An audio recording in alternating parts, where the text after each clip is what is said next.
నమస్కారం. సుఖీభవకు స్వాగతం. ఈరోజు సుఖీభవలో షుగర్ జబ్బుకు సంప్రదాయ చికిత్స, ఆరోగ్యంపై దీర్ఘకాలం కరోనా ప్రభావం, దోమకాటు నివారణ ఎలా, వెన్నెముక ఆరోగ్యంగా ఉండాలంటే ఇంకా హెల్త్ టిప్. షుగర్, డయాబెటీస్, మధుమేహం పేర్లు వేరే కావచ్చు, కానీ సమస్య మాత్రం ఒక్కటే. అది రక్తంలో గ్లూకోజ్ శాతం అదుపు తప్పడం. ఈ జీవితకాలపు జబ్బును అదుపులో ఉంచుకోవడమే కానీ ఇప్పటిదాకా శాశ్వత చికిత్స అంటూ ఏదీ లేదు. మధుమేహం అదుపు తప్పితే కళ్ళ నుంచి కాళ్ల దాకా మన శరీరంలోని ప్రతి అవయవాన్ని దెబ్బతీస్తుంది. ఈ తీపి జబ్బును అదుపులో ఉంచడానికి ఆహారం, అలవాట్లు, జీవనశైలి ఇలా అన్ని విషయాల్లోనూ ప్రత్యేకంగా జాగ్రత్తలు తీసుకోవాల్సి ఉంటుందని చెబుతారు రామోజీ ఫిల్మ్ సిటీలోని సుఖీభవ వెల్నెస్ కేంద్రానికి చెందిన నిపుణులు. మధుమేహాన్ని అదుపులో ఉంచడానికి సుఖీభవ వెల్నెస్ సెంటర్ అందిస్తోన్న ప్రత్యేక చికిత్సల గురించి ఇప్పుడు తెలుసుకుందాం.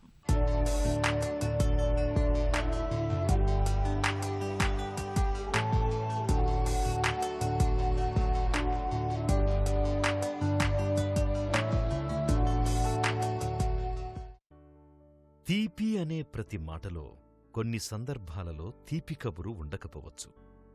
దానికి ఉదాహరణ మధుమేహం. పేరుకే షుగర్, కాని ఇది తీపి జబ్బు. అది తెచ్చిపెట్టే ఇబ్బందులు అన్నీ ఎన్ని కావు. ఒక్కసారి ఈ మధుమేహం బారిన పడితే ఇక ఒళ్లంతా గుల్లైపోతుంది.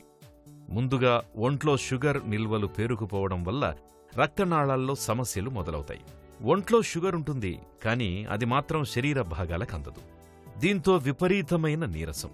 రెండోది, షుగర్ నిల్వల వల్ల రకరకాల ఇన్ఫెక్షన్లు వచ్చి పడడం. ఏదైనా ఇన్ఫెక్షన్ వస్తే ఇక అది మానడం చాలా ఇబ్బందైపోతుంది. మెల్లగా షుగర్ కారణంగా హై బీపీ రావడం, రక్తనాళాల్లో కొలెస్ట్రాల్ పెరగడం, వీటి కారణంగా గుండెపోటు, పక్షవాతం లాంటివి రావడం సంభవిస్తాయి. ఒళ్లంతా ఆపాదమస్తకాన్ని షుగర్ జబ్బులమయంగా మార్చేస్తుంది. అందుకే మొదటగా షుగర్ బారిన పడకుండా జాగ్రత్త పడాలి. ఒకవేళ షుగరుంటే నియంత్రణలో ఉంచుకోవాలి. మధుమేహానికి సంప్రదాయ చికిత్సను అందుబాటులోకి తెచ్చింది రామోజీ ఫిల్మ్ సిటీలోని సుఖీభవ వెల్నెస్ సెంటర్. డయాబెటిస్ అన్నది జబ్బు కాదు, అదొక సమస్య మాత్రమే. ఈ సమస్య మన జీవనశైలి వల్ల వస్తుంది.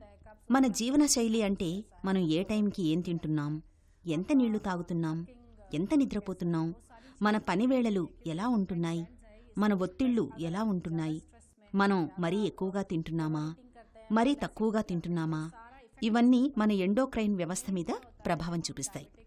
దీంతో చిన్న వయసులోనే చాలామందికి డయాబెటీస్ వస్తుంది. మన పొట్టను మనం రెండో మెదడుగా చెప్పుకుంటాం. మనం ఏం తింటున్నాం, ఎలా తింటున్నాం అనేది పొట్ట మీద ఎఫెక్ట్ చూపిస్తుంది. పొట్టను 7 భాగాలుగా విభజించుకుంటాం. మనం ఏం తింటామో అదే అన్ని వ్యవస్థలుగా రూపుదిద్దుకుంటుంది. మనం చాలాసార్లు ఏం చేస్తామంటే ఈ మధ్య జంక్ ఫుడ్, స్వీట్లు ఎక్కువగా తింటున్నాం. పనుల్లో ఉన్నప్పుడు టీ, కాఫీలు ఎక్కువగా తాగేస్తుంటాం. దీంతో టైంకి తినడం మానేస్తాం. దానివల్ల మన ఒంట్లో గ్లూకోజ్ లెవెల్స్ బాగా ఒడిదుడుకులకు గురవడం జరుగుతుంది. దీంతో ఎండోక్రైన్ సిస్టమ్ ఎక్కువగా పనిచేయాల్సి వస్తుంది. ఇదెలా ఉంటుందంటే ఏదైనా మెషిన్తో ఇష్టం వచ్చినట్టు ఓ పద్ధతి పాడు లేకుండా పనిచేస్తే అది ఏదో ఒకరోజు పనిచేయడం ఆగిపోతుంది. మన శరీరంలో కూడా అదే జరుగుతుంది. అందుకు డయాబెటీస్ వస్తుంది. మానసికంగా కూడా బాగా ఒత్తిడిలో ఉంటే కూడా శరీరం, ఎండోక్రైన్ సిస్టమ్ బాగా రియాక్ట్ అవుతుంది. వీటన్నింటినీ దృష్టిలో పెట్టుకుని ఇక్కడ ఆహార ప్రణాళికను మేము రూపొందిస్తాం. ఎక్కువగా ఆహారంపైనే మేము దృష్టి సారిస్తాం. ప్రధానంగా వెజిటబుల్ డైట్ ఇస్తాం. ఇందులో గ్రీన్ వెజిటబుల్స్, గ్రీన్ జ్యూసెస్, పళ్ళు, సలాడ్స్, కొన్ని గింజలు, మొలకలు ఇస్తాం. దీంతో పూర్తిగా షుగర్ను కంట్రోల్ చేస్తాం. అసలు మందులనేవే వాడకుండా షుగర్ని తగ్గిస్తాం. దీంతోపాటు యోగాలో కపాలభాతి ప్రాణాయామం కూడా చేయిస్తాం. దీనివల్ల కూడా మంచి ఉపయోగం ఉంటుంది. కొన్ని ఆసనాలు, ఆహార క్రమశిక్షణ పాటిస్తే మధుమేహానికి మందుల అవసరం అస్సలు ఉండనే ఉండదు. షుగర్ అన్నది దానికదే జబ్బు కాదు, అదొక సమస్య మాత్రమే. ప్రస్తుతానికి షుగర్ని మేనేజ్ చేసుకోవడం తప్ప పూర్తిగా నయం చేసుకోవడం అన్నది కష్టసాధ్యమైన వ్యవహారం. అందుకే షుగర్ బిళ్లలు జీవితాంతం వాడడమో, ఇన్సులిన్ ఇంజెక్షన్లు వేసుకుంటూ మధుమేహాన్ని నియంత్రణలో పెట్టుకోవడం చేస్తుంటారు. అయితే మితంగా సమతులాహారం తీసుకోవడం, నిత్యం 1 గంట వ్యాయామం చేయడం, నిద్ర 8 గంటల పాటుండేలా చూసుకోవడం, ఒత్తిళ్లని దూరం చేసే జీవన శైలిని అనుసరించడం లాంటివి చేస్తే షుగర్ రాకుండా చూసుకోవచ్చు. ఆయుర్వేదం, యోగా, ప్రకృతి వైద్యం లాంటి వాటి సమ్మిశ్రమ విధానంతో 1 మధుమేహాన్ని నివారించుకోవడం, వచ్చిన షుగర్స్ని నియంత్రణలో పెట్టుకోవడం చక్కగా చేసుకోవచ్చు. Diabetic is now also the common disease because it's happening between everyone. ఇప్పుడు చూశారంటే చాలా మందికి ఫుడ్ హ్యాబిట్లో చాలా తేడాలు ఉంది. Because they are not doing any physical activity as well as they are not keeping their self mentally also very well. That is the problem. Here what kind of a treatment we are providing చూశారంటే diet కూడా మనం provide చేస్తున్నాం. First with the help of the diet, yoga and exercise. It will be give a proper result of your diabetic as well as the therapies kuda ayurveda, naturopathy as well as international therapies tho mano kavalsina treatments ni provide chestunnamo. Even the mental stress as well as the body BMI, body mass index, we are focusing, and then as well as the food what you are taking, we will decrease the calories of food. So meeku food chala medicated aina food tarvata treatments kuda well planned according to your body response when we are giving result బాగుంటాయండి. Because diabetic చూశారంటే we are giving the common treatments but the result will be whatever we are giving the food, all those things organic, purely organic, because we are having our own farm. We are providing the pure organic food. So you can see the result and then you will feel the difference. మీకు difference వచ్చేది మీరే చూడవచ్చు. ఆ నీరసం అని తగ్గిపోతుంది. Even though you feel very fit and fresh. మన జీవన శైలిని, దినచర్యను ఎంత క్రమశిక్షణగా పెట్టుకుంటామనే దానిపైనే మన ఆరోగ్యం ఆధారపడుతుంది. మధుమేహం విషయంలో కూడా ఇదే వర్తిస్తుంది. ఆహారం, వ్యాయామం, నిద్ర, ఒత్తిళ్లు వీటన్నింటినీ చక్కగా అదుపులో పెట్టుకుంటే మధుమేహాన్ని రాకుండా చూసుకోవచ్చు. ఒకవేళ ఇప్పటికే షుగరుంటే కూడా మన సంప్రదాయ చికిత్సా పద్ధతుల్ని వాడి చక్కగా నియంత్రణలో పెట్టుకోవచ్చు. సుఖీభవ వెల్నెస్ సెంటర్లో చికిత్స కోసం 1800-1202-999 టోల్ ఫ్రీ ఫోన్ నంబర్లో సంప్రదించవచ్చు. లేదా సుఖీభవ వెల్నెస్ సెంటర్లో చికిత్స కోసం sukhibhava@ramojifilmcity.com, info.sukhibhava@ramojifilmcity.com ద్వారా కూడా సంప్రదించవచ్చు. షుగర్ అనేది నిజానికి జీవనశైలి జబ్బు. యోగా, ఆయుర్వేదం, ప్రకృతి వైద్యాల దన్నుగా, ఆహారమే ఔషధంగా జీవన సరళిని కాస్త గాడిలో పెట్టుకుంటే మధుమేహానికి చక్కగా కళ్ళెం వేయొచ్చు. హెల్త్ న్యూస్ మీకోసం.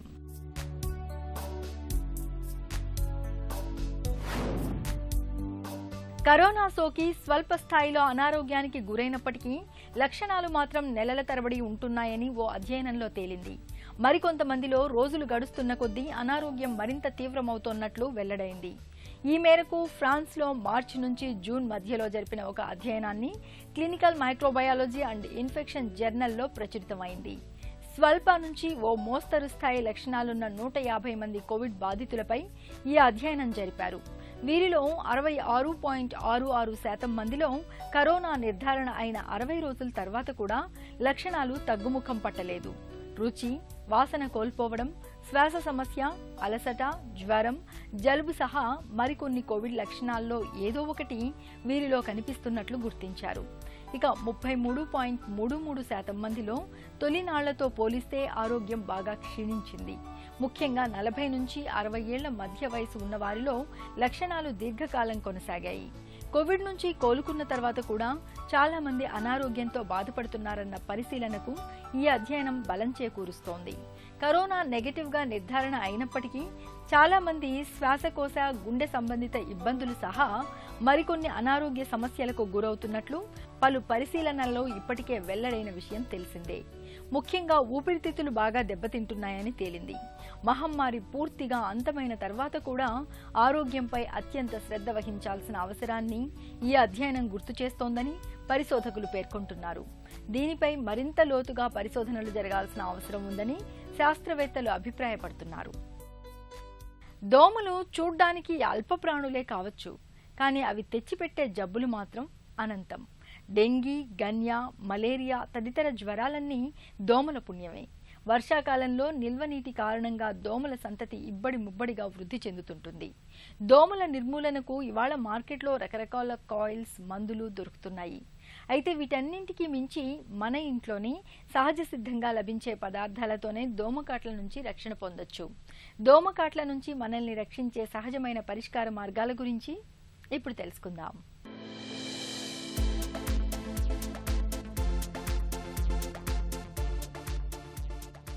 దోమలు పెరిగితే మనకు సమస్యల తాకిడి పెరిగినట్లే. ఇటీవల కురుస్తున్న వర్షాలకు ఎక్కడికక్కడ నీరు చేరిపోతోంది. దోమలు విజృంభిస్తున్నాయి. ఫలితంగా డెంగ్యూ, చికెన్ గున్యా, మలేరియా తదితర వ్యాధులు సోకే ఆస్కారం ఎక్కువగా ఉంటుంది. అంతేకాకుండా కొన్ని రకాల దోమలు కుడితే బొబ్బలు కట్టి విపరీతమైన మంట పుడుతుంది. దోమల నుంచి రక్షణ పొందటానికి మార్కెట్లో రకరకాల మందులు లభ్యమవుతున్నాయి. అయితే వీటన్నిటికీ మించి మన ఇంట్లో ఉన్న సహజ సిద్ధమైన పదార్థాలతోనే దోమల నుంచి రక్షణ పొందవచ్చు. దోమల నుంచి రక్షణ ఇవ్వటంలో కర్పూరాన్ని ప్రముఖంగా చెప్పుకోవచ్చు. ఒక చిన్న ప్లేటులో కర్పూరాన్ని తీసుకుని మూసి ఉన్న గదిలో కనీసం 30 నిమిషాల పాటు ఉంచినట్లయితే ఆ వాసనకు దోమలు రాకుండా ఉంటాయి. అలాగే వెల్లుల్లి కూడా దోమల్ని పారదోలేందుకు బాగా ఉపకరిస్తుంది. వెల్లుల్లిలో దోమలను నివారించే చాలా ఔషధ గుణాలు ఉన్నాయి. కొన్ని వెల్లుల్లి రెబ్బలను దంచి వాటిని నీళ్లలో వేసి బాగా మరిగించాలి. తర్వాత ఆ ద్రావణాన్ని ఇంట్లో పిచికారీ చేయాలి. ఇలా చేస్తే ఇంట్లోకి దోమలు రాకుండా ఉంటాయి. అయితే ఆ ద్రావణం గాఢత కొద్దిసేపట్లోనే పోతుంది కాబట్టి మనం ఎలాంటి ఇబ్బంది పడక్కర్లేదు. కాఫీ పౌడర్కి కూడా దోమల్ని తరిమే శక్తి ఉంది. సాధారణంగా నిలకడగా ఉన్న నీటిలో దోమలు గుడ్లు పెడతాయి. మీ పరిసరాల్లో నీరు నిలిచిపోయినట్లయితే అందులో కొంత కాఫీ పౌడర్ చల్లండి. దీనివల్ల దోమ లార్వాలు చనిపోతాయి.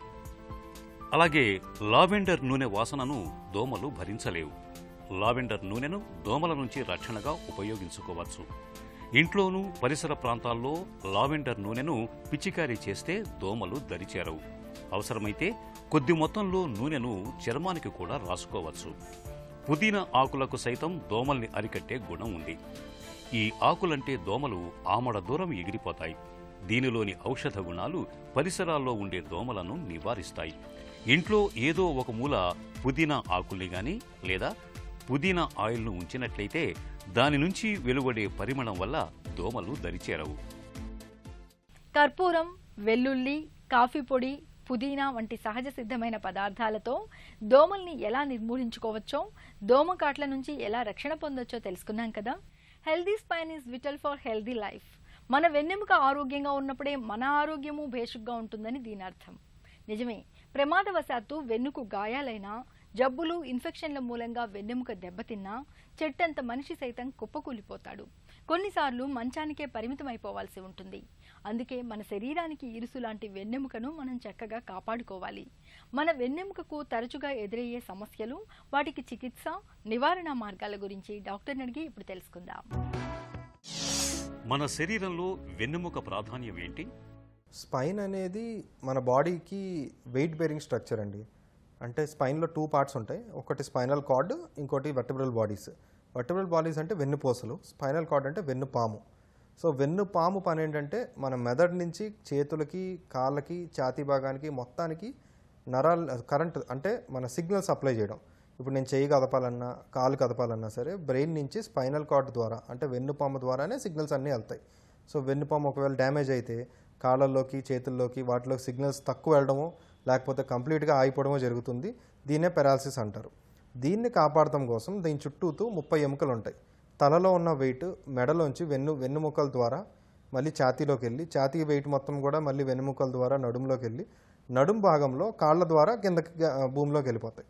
సో ఇది వెన్నుపూస అండ్ వెన్నుపాము ఒక ఇంపార్టెన్స్ మన బాడీలో. వెన్నులో సమస్యలకు అసలు కారణాలేంటి? సాధారణంగా కనిపించే సమస్యలేవి? అరుగుదల వల్ల వచ్చేవి అంటే నడుము నొప్పిలు, లేకపోతే వెన్నుపూసల మధ్యలో క్వశ్చన్స్ లాగా డిస్క్లు ఉంటాయి. ఆ డిస్క్ అరగడమే కాకుండా డిస్క్ జారి వెన్నుపాము మీద పడతాం. ఈ 2 మోస్ట్ కామన్గా చూసే ప్రాబ్లమ్స్. సో ఇవన్నీ ఎందుకు వస్తాయంటే ఎలాగో మన వెన్నుపూస అరుగుతూ ఉంటుంది, సంవత్సరానికి ఇంత, సంవత్సరానికి ఇంత అని అరుగుతూ ఉంటుంది.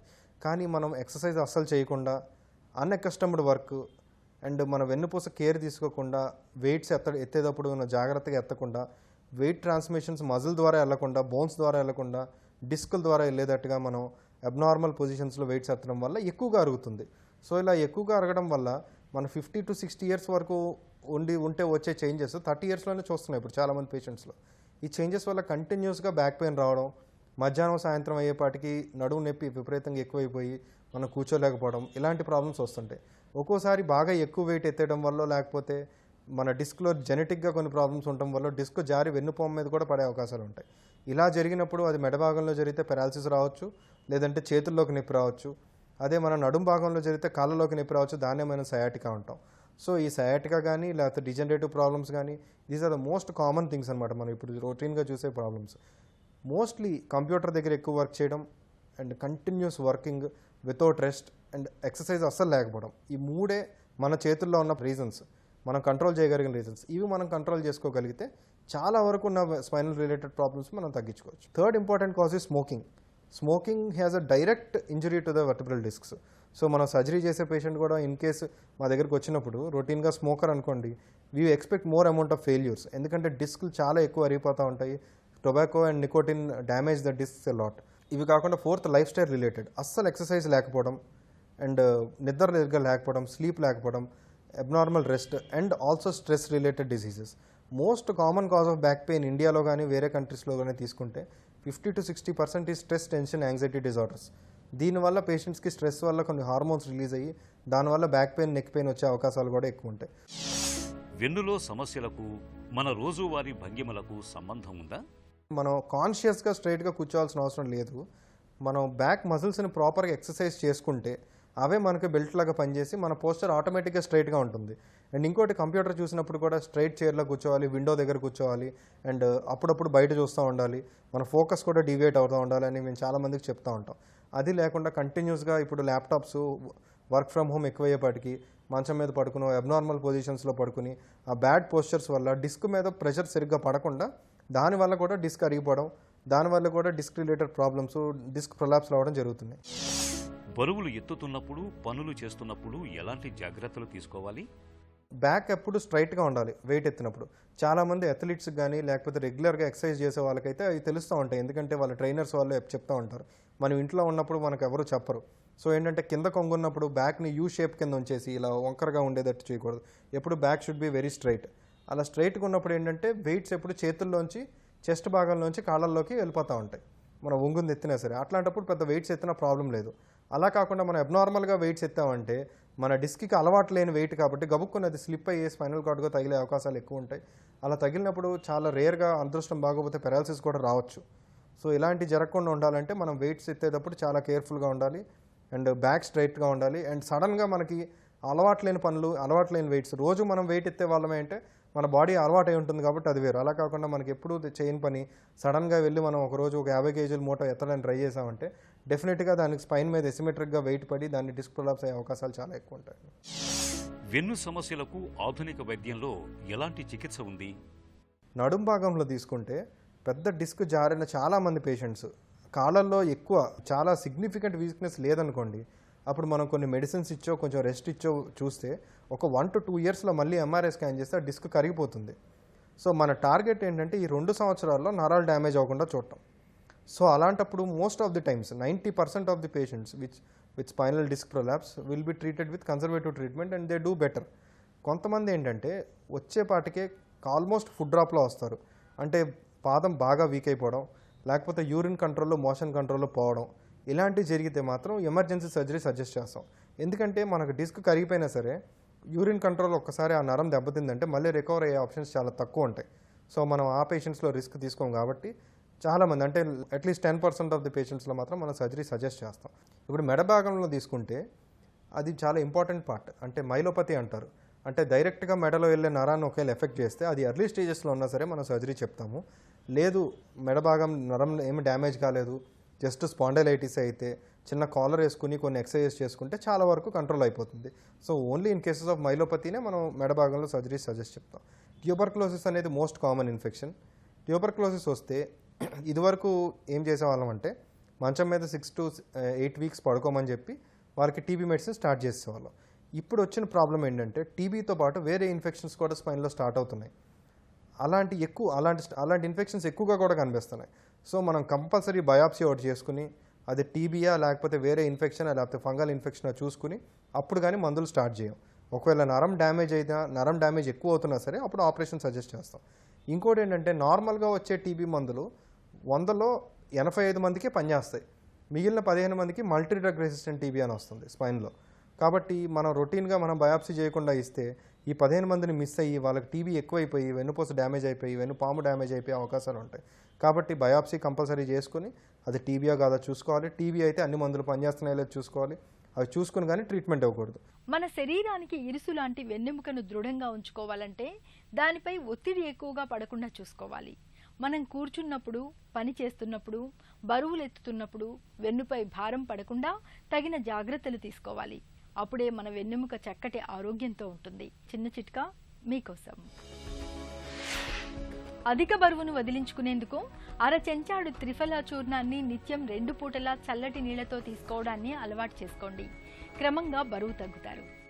సుఖీభవ కార్యక్రమానికి సంబంధించిన మీ విలువైన సూచనలు, సలహాల్ని వెంటనే మాకు రాయండి. మా చిరునామా Sukhibhava, ETV, Ramoji film city, Hyderabad 501512 లేదా sukhibhava@etv.co.in కు ఈమెయిల్